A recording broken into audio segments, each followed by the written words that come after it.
할렐루야. 아멘. 네, 오늘 봉독한 말씀 속에서 정신을 차리고 제목으로 함께 말씀을 나누려고 합니다. 한마디로 얘기하면 정신을 차려라 라고 지금 사도 베드로를 통해서 하나님이 오늘 우리에게 강력하게 권면하고 계시다라고 하는 것입니다.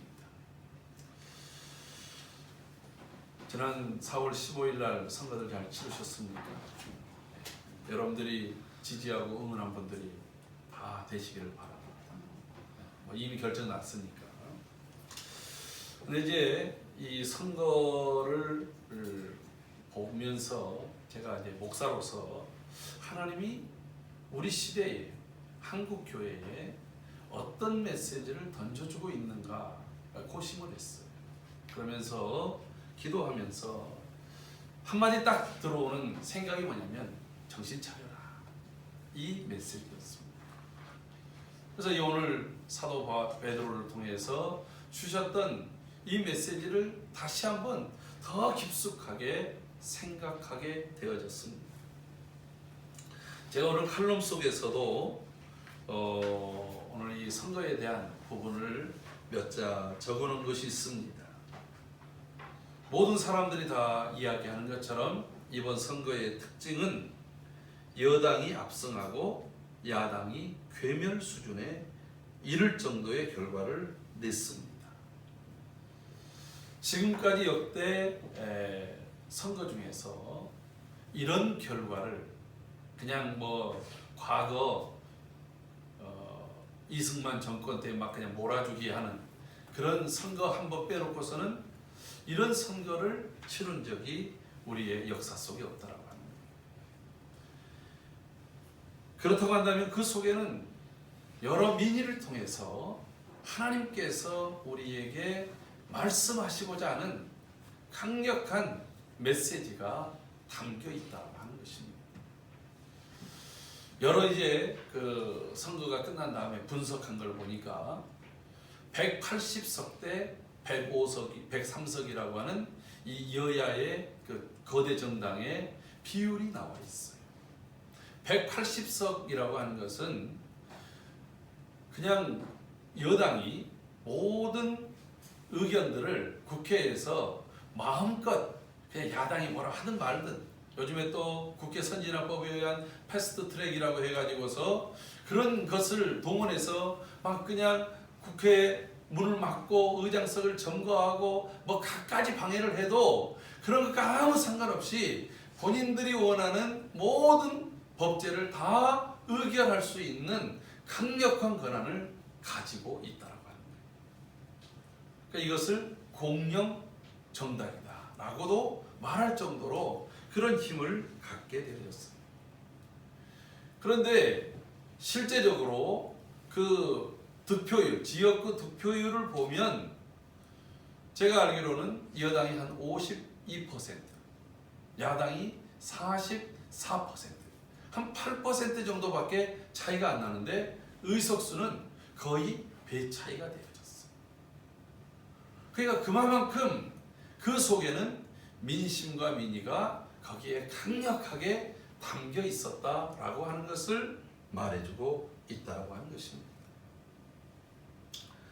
코로나라고 하는 유례없는 전염병으로 수많은 사람들이 죽고 지금도 고통을 당하고 있고 모든 산업과 삶의 근거들이 다 무너져 있는 때에 열린 선거라고 하는 특징도 있지만, 사실 이 일로 인해서 오히려 대통령의 이제 중간평가를 받을 만한 시점에서 여당에게 표를 이렇게 많이 몰아준 것은 여당이 아주 잘해서 박수 받을 만 해가지고 몰아준 것은 아니라고 본인들 스스로도 이야기들을 하고 있어요. 또 그 이전에 우리가 작년 연말부터 얼마나 이 나라가 시끄러웠습니까?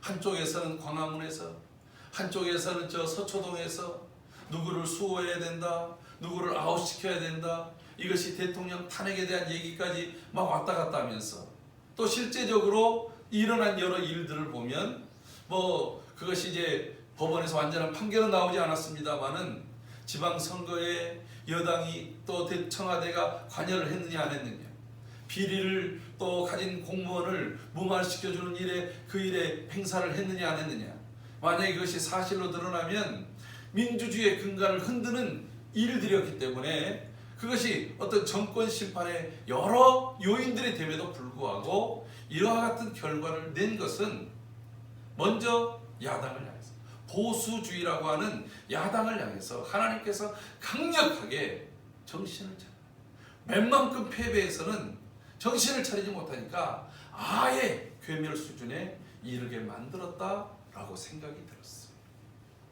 여러분, 그런데 거기에는 교회가 함께 포함되어 있다고. 저를 비롯해서 대부분의 목회자들은 성경의 진리를 믿는다고 한다면 그 자체가 보수적 성향을 가질 수밖에 없어요. 보수라는 말이 뭐냐면 진리와 가치를 수호한다, 이런 의미예요.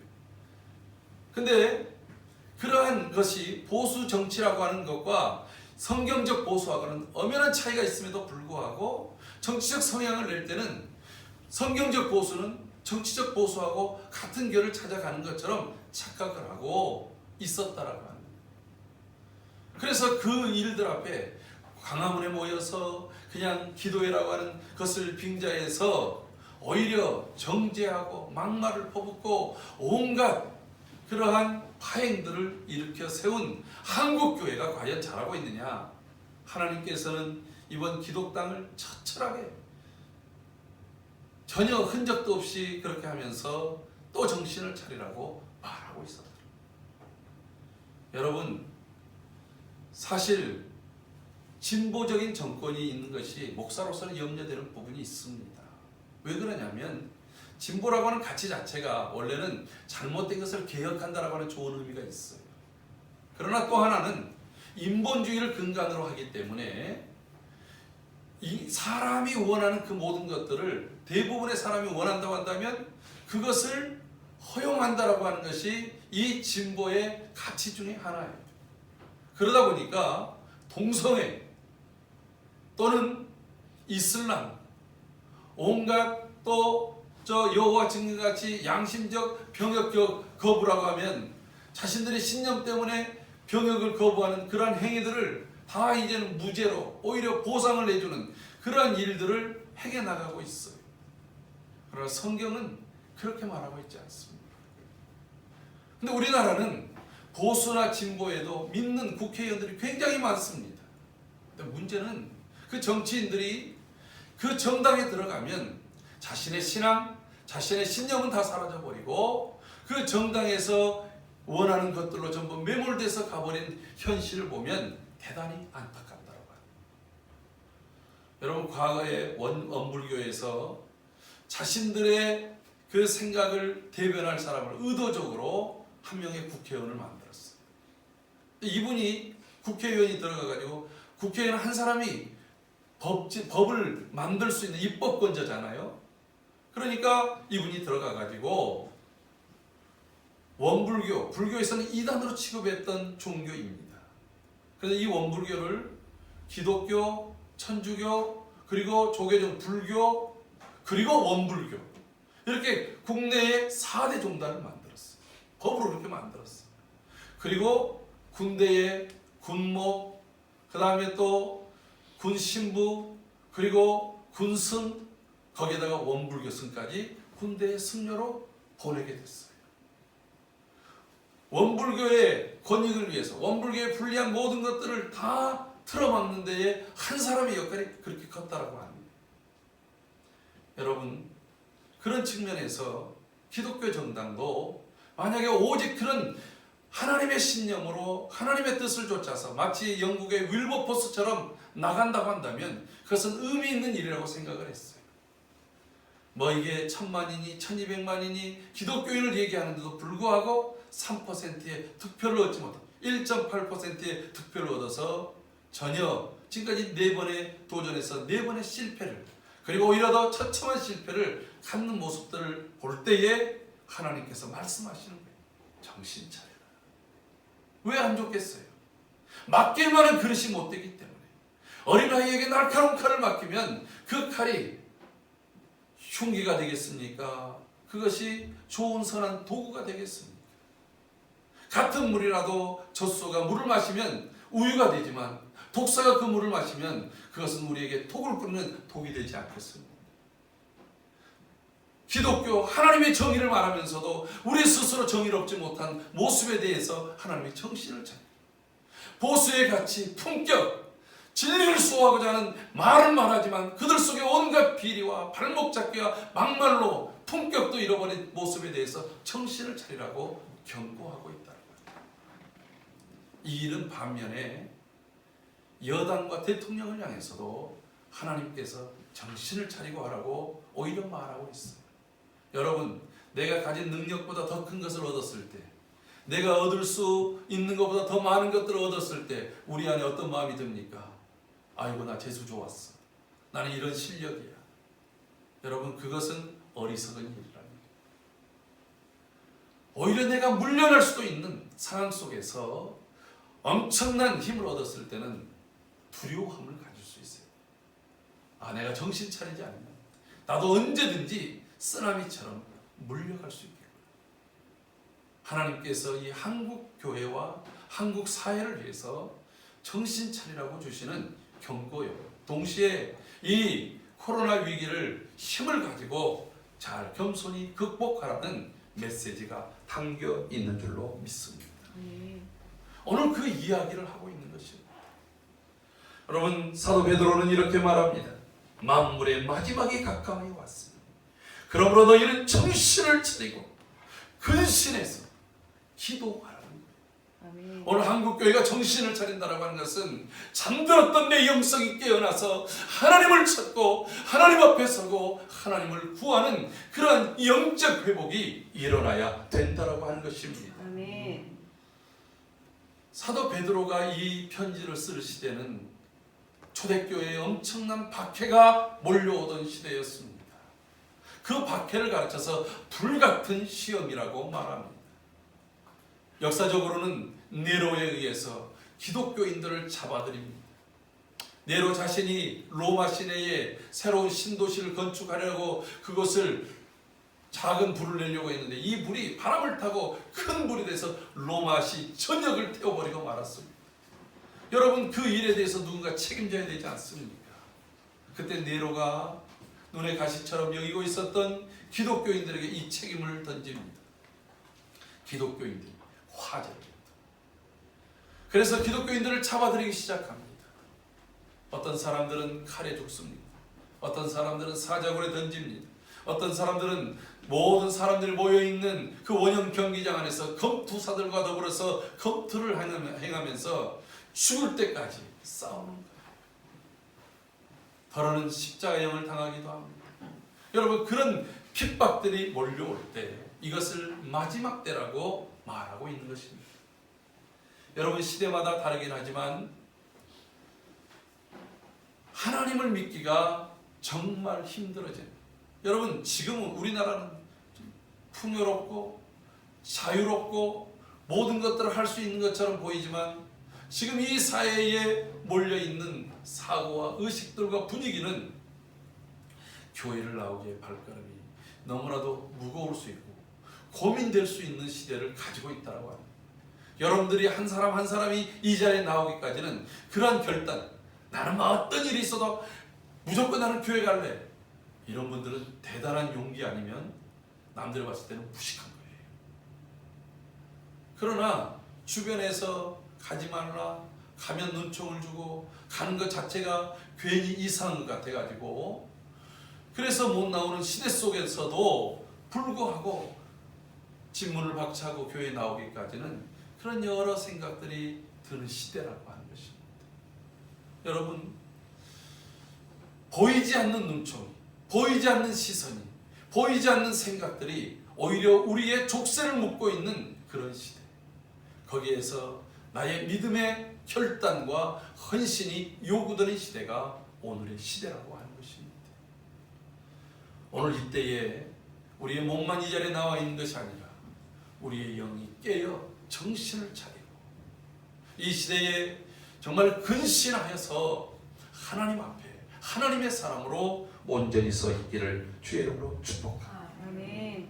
사도 바울은 이 이야기를 하는 이유가 있었습니다.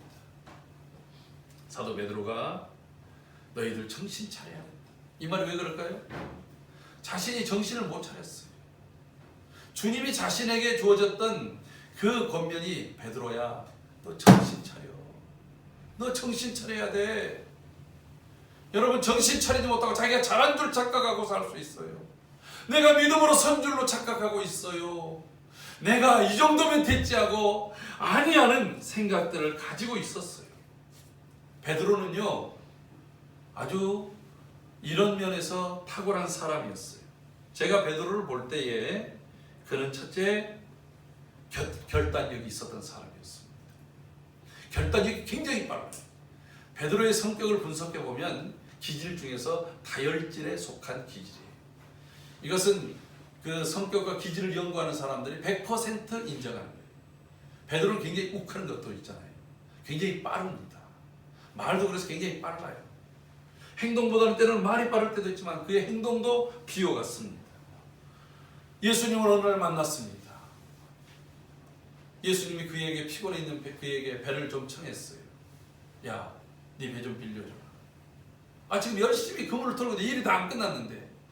그래서 배 한 척을 빌려줍니다. 예수님께서 해안가에서 이렇게 좀 떼은 다음에 수많이 몰려있는 사람들을 이렇게 바라보면서 설교를 합니다. 베드로가 그물을 털고 있다가 예수님이 하시는 말씀을 들었겠지요. 그러다가 말씀이 끝날 때쯤 이렇게 말합니다. 베드로에게, 야, 깊은 데 가서 그물을 던져라. 아니, 예수님, 제가 밤새도록 고기를 잡았거든요. 저는 지금까지 이 갈릴리 호수에서 평생을 고기를 잡아왔어요. 근데 밤새도록 고기를 잡았는데 한 마리도 못 잡았는데, 그런데 내가 선생님의 말씀을 지금까지 듣다 보니까 마음이 동해가지고 내가 그렇게 한번 하겠습니다. 그래가지고서 곧바로 좀 깊은 곳에 나가가지고 그물을 내렸는데 딱 잡는 순간 느낌이 오잖아요. 끌어당기는데 자기하고 자기 동생이 그 그물을 끌어당길 수가 없는 거예요. 그래서 손짓을 했어요. 동업자 요한과 야고보를 부릅니다. 그래가지고 같이 네 사람이 잡아당겨서 2배에 가득하도록 고기를 잡았어요. 그때 베드로가 주님께 나는 죄인입니다. 나를 떠나소서 할 때 주님 말씀했어요. 나를 따르라. 내가 너를 사람 낳는 어부가 되게 합니다. 그런데 그 말을 듣자마자 곧바로 베드로가 배와 그물을 버려두고 예수님을 따랐습니다. 예수님을 따르면서 한 번도 베드로가 자기 집으로 돌아갔다는 얘기가 없어요. 여러분이 얼마나 대단한 결단력입니까?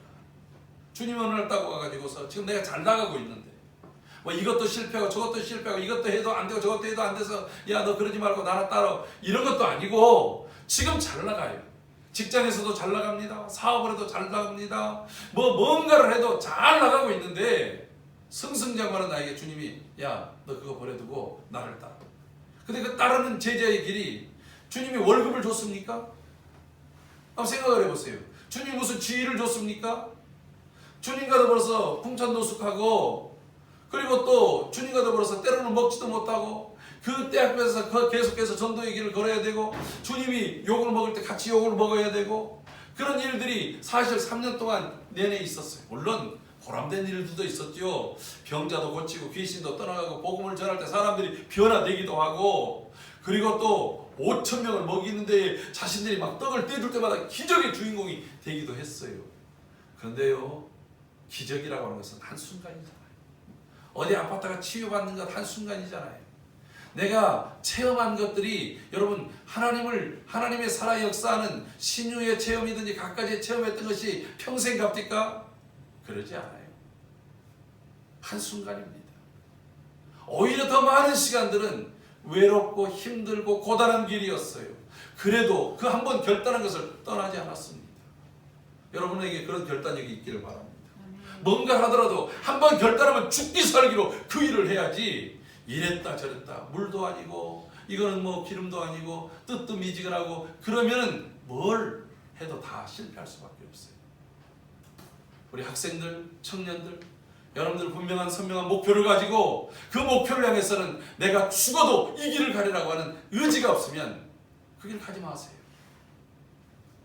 결단력이 있어야 돼요. 베드로에게는 그런 결단력이 있었어요. 그 정도입니까? 베드로는 단호함도 있었습니다. 오병이어의 기적을 마치고 주님께서 급하게 제자들이 건너편으로 가라고 배를 띄웠습니다. 주님은 산에 올라가서 기도합니다. 그런데 그들이 항해를 한 지 얼마 되지 않아서 풍랑이 일어나는 거예요. 어마어마한 풍랑이 일어납니다. 어떻게 할 수가 없어요. 두려워서 떨고 있었습니다. 여러분, 성경이 분명히 두려워 떨고 있었다고 그랬어요. 뱃사람들이 두려워 떨 정도면 어마어마한 풍랑입니다.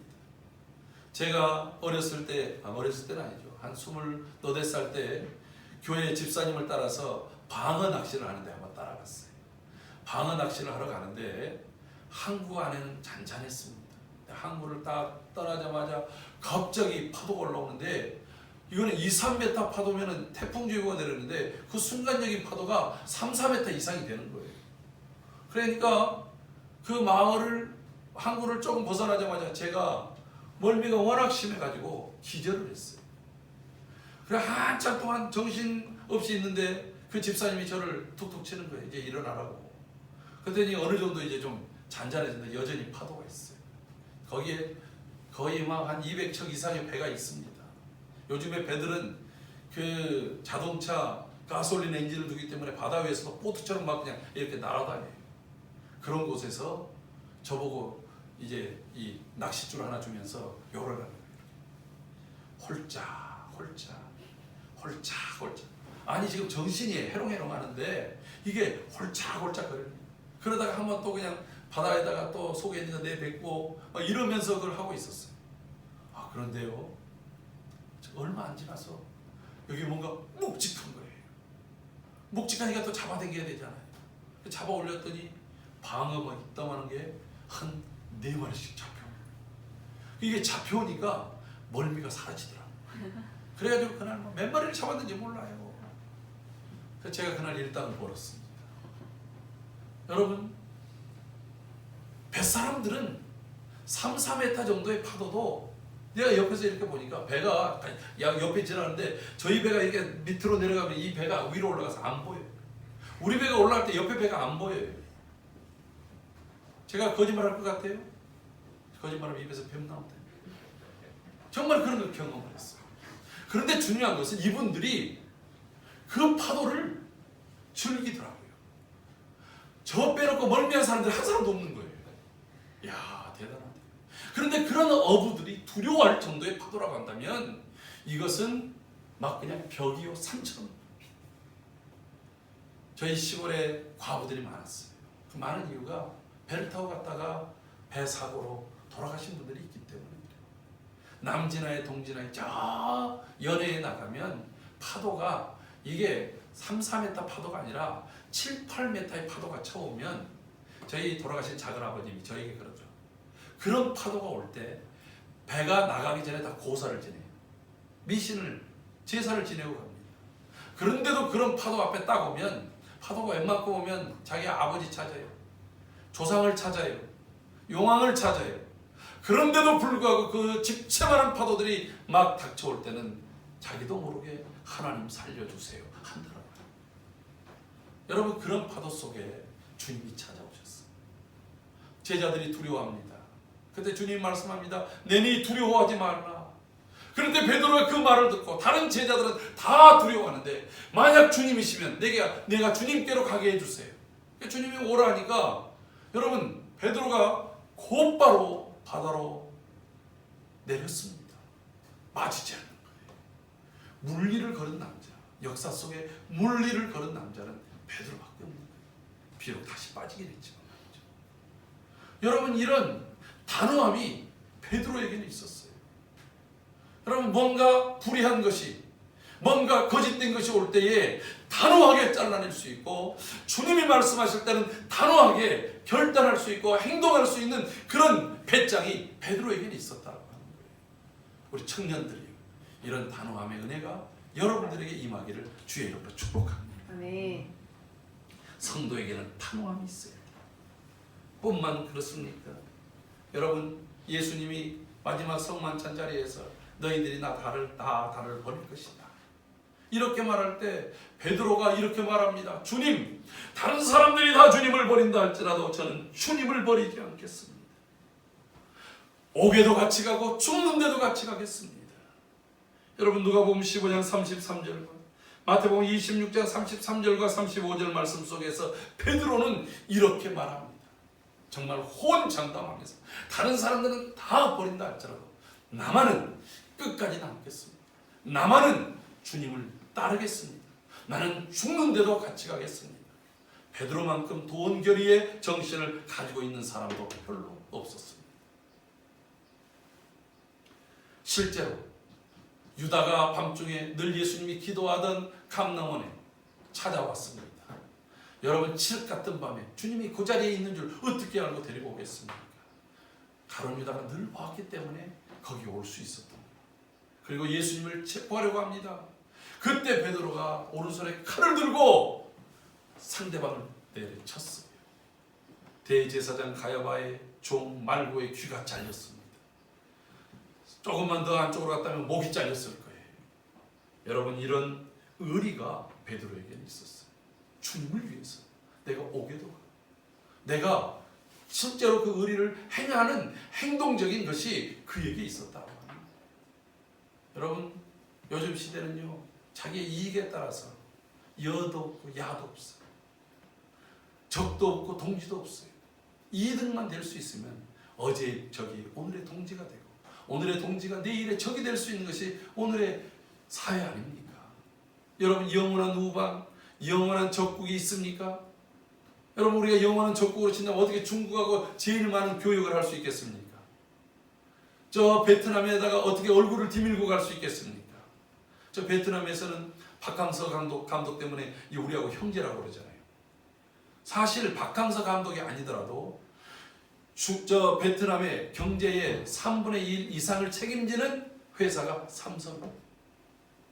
그리고 약 5분의 1 가까운 그런 경제, 그 GDP를 차지하고 있는 것이 LG입니다. 대한민국의 두 기업이 없으면 저 베트남이 무너질 수밖에 없어요.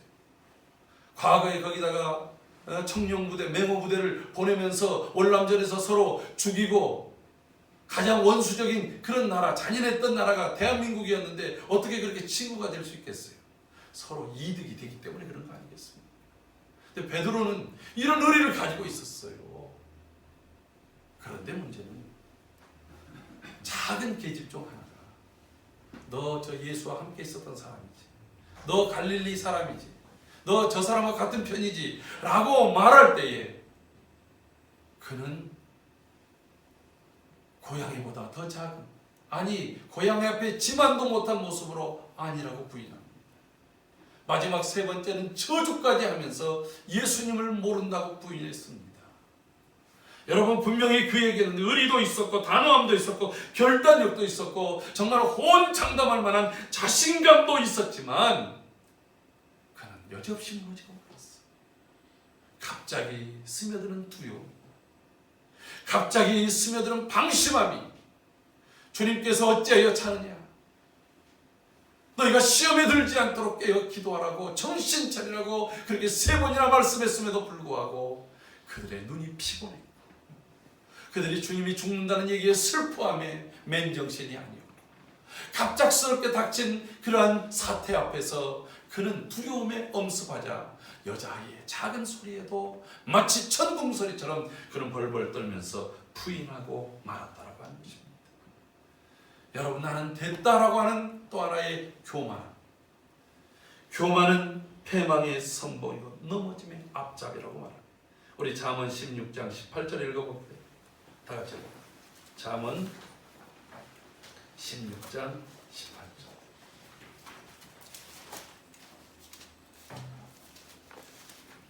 찾으셨으면 다 같이 한 목소리로 읽겠습니다. 16장 18절 한 절. 교만은 패망의 선봉이요 거만한 마음은 넘어짐의 앞잡이니라. 아멘.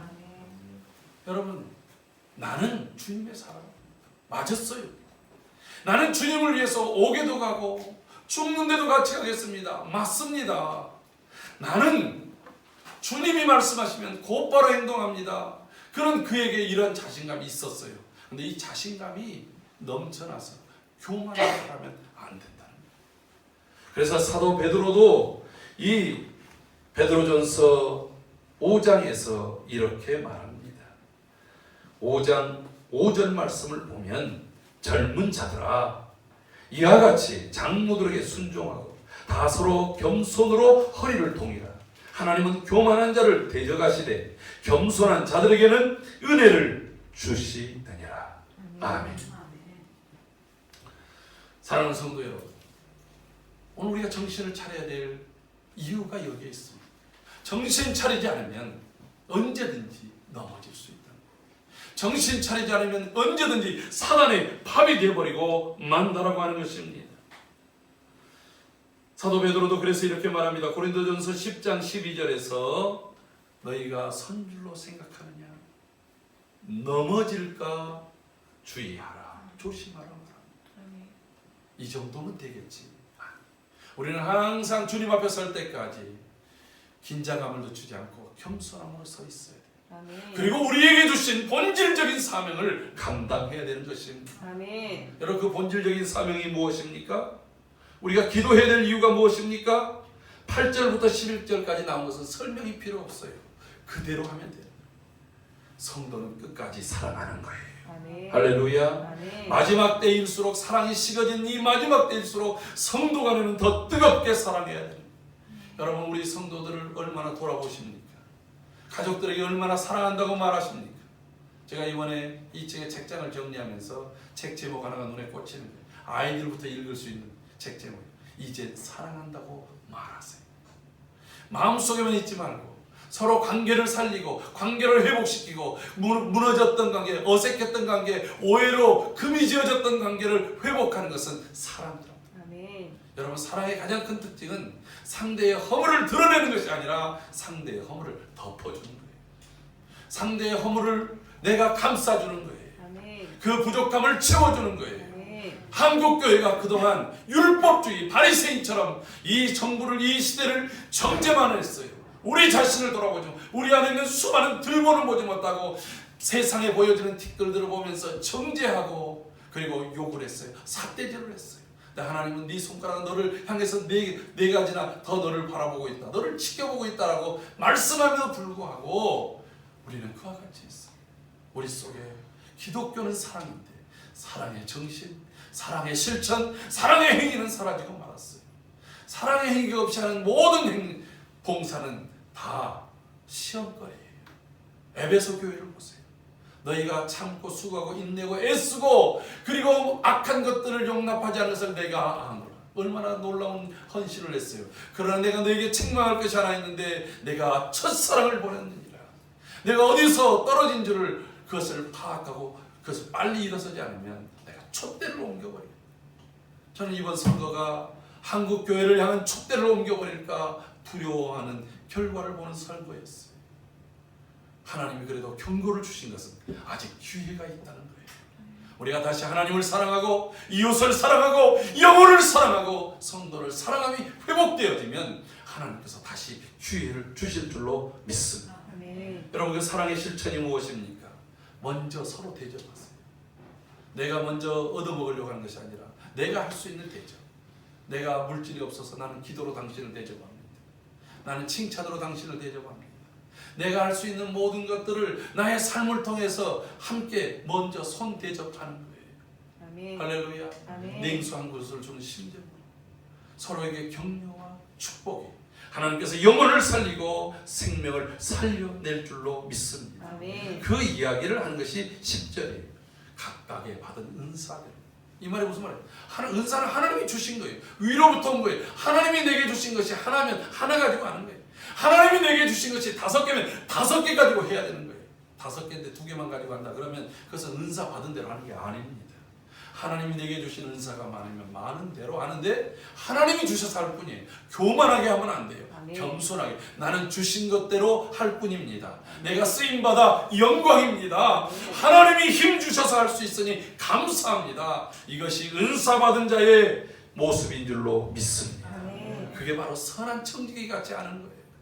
오늘 우리의 정신 속에 내가 이런 사람이야. 내가 이걸 했어. 내가 이 교회에서 이만큼 한 사람이야. 하나님이 이런 사람들 다 쓰나미처럼 없어요. 여러분, 이번 선거의 또 하나의 특징이 올드보이들, 기회를 쫓아서 이당 저당 쫓아다니던 그런 사람들이 거의 다 사라져버렸다는 거예요. 막말한 사람들이 거의 사라졌다는 거예요. 거의는 아니겠지만 상당수가 사라졌어요. 그가, 여러분, 우리 특별히 이 동네, 나는 그분이 장로라는 얘기 듣고 더 기가 막혔어요. 내가 하는 말이 틀린 말이 아닐런지는 몰라도 그 말이 경우에 합당하게 해야 그것이 파괴력 있고 그리고 영향력이 있고 사람을 감동시킬 수 있는 거예요.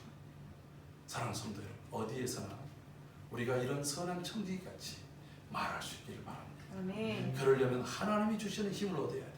11절에서 장구하게 말하고 있는 게 뭐예요? 전부 하나님의 말씀을 하려면, 누가 말하면 하나님의 말씀을 하는 것 같이, 봉사하려면 하나님이 공급하는 힘으로 하나님이 주신 정신, 하나님이 주신 능력, 하나님이 주신 은혜를 쫓아서 하면 이 시대의 교회가 다시 살아나고 이 시대의 빛으로 드러나게 될 줄로 믿습니다. 아멘. 정신을 차려야 돼요. 아멘. 정신을 차리고 이제 우리가 해야 될 일이 무엇인지를 생각하고 그 일에 행동하는 그리스도인들이 되기를 바랍니다. 아멘. 침묵하는 양심보다 행동하는 양심이 바로 역사를 바꾸고 변화시키는 것입니다. 오늘 하나님의 말씀을 따라서 행동하는 정신 차린 성도가 이 시대에 바로 빛이요, 소망이요, 능력이 될 줄로 믿습니다. 아멘. 저와 여러분들이 바로 그와 같은 하나님의 사람으로 서기를 주의 이름으로 축원합니다.